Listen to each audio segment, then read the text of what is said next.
Harmon, Commander-in-Chief, Tested Brian Duffy, Adjutant General.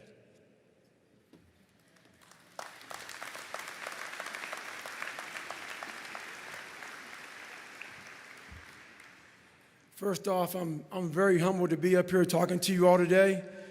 For a living, I'm a motivational speaker, and I speak to thousands of professional athletes, from the biggest names to the smallest names.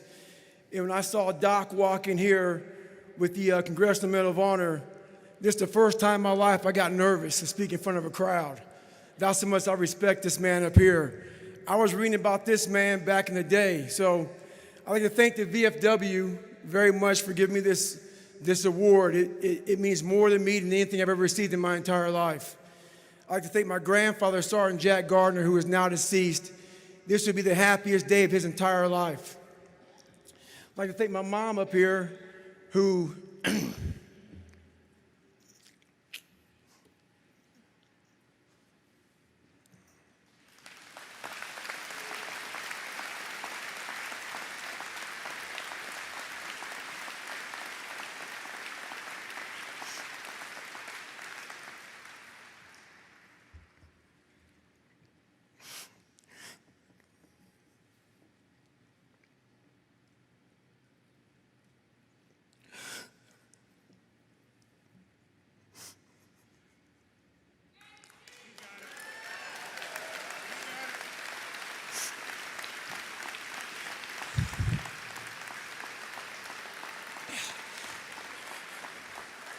never picked me up, who never picked me up when I fell.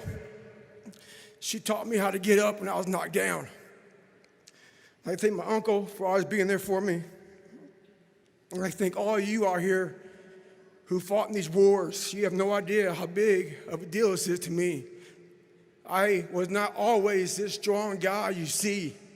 I went through a lot of hard times in my life to get here today.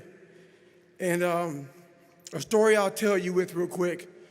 I tried once to get in the Air Force to be an Air Force pararescueman, and I quit for fear of the water.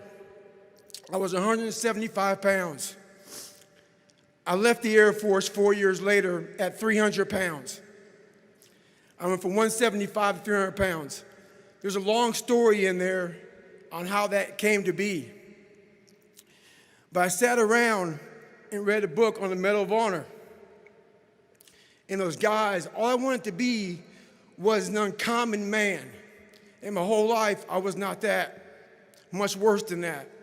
But I read stories about men like you, Doc, who had the courage to jump on grenades and stuff like that.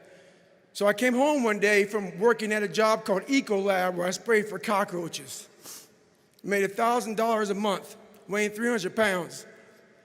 And I got home and I watched a show on Discovery Channel of guys carrying boats and logs, Navy SEAL training. And I decided to make a change in my life. And I called the recruiter up, and he asked me these questions. You had to meet a certain age, like a certain height and weight limit. I was 6'1" and 300 pounds. He laughed at me. 7 other recruiters laughed at me. One recruiter finally said, "Come on in, I'm too busy to talk to you on the phone." He didn't know how much I weighed. I walked in the recruiter's office, and he looked at me and he said, "You're fat and you're black." I said I wanted to be a Navy SEAL. I didn't know there had only been 35 African-American Navy SEALs at that time in over 70 years. He said I basically had to lose 106 pounds in less than 3 months because of my age. I was getting too old. I came back 3 months later, 106 pounds lighter. Thank you.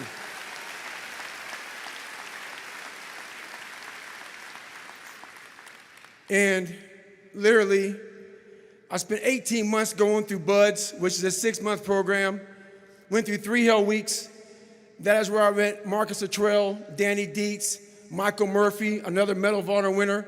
I went through hell week with all these guys, real heroes. I am not a hero. I served with real heroes. And from there, I went on to raise over $2 million for the Special Operations Warrior Foundation. But I'm gonna end you with this right here. I have the most respect I can possibly muster up for all of you in this room. I know what it takes to be a combat soldier, and I used to look for courage. I thought courage was a man who won the Medal of Honor. It is. But courage is a man who's willing to put those boots on every single day of his life to go out there and fight for this country when nobody even knows what the hell they're doing or where the hell they're at. You do it for the man beside you. Thank you.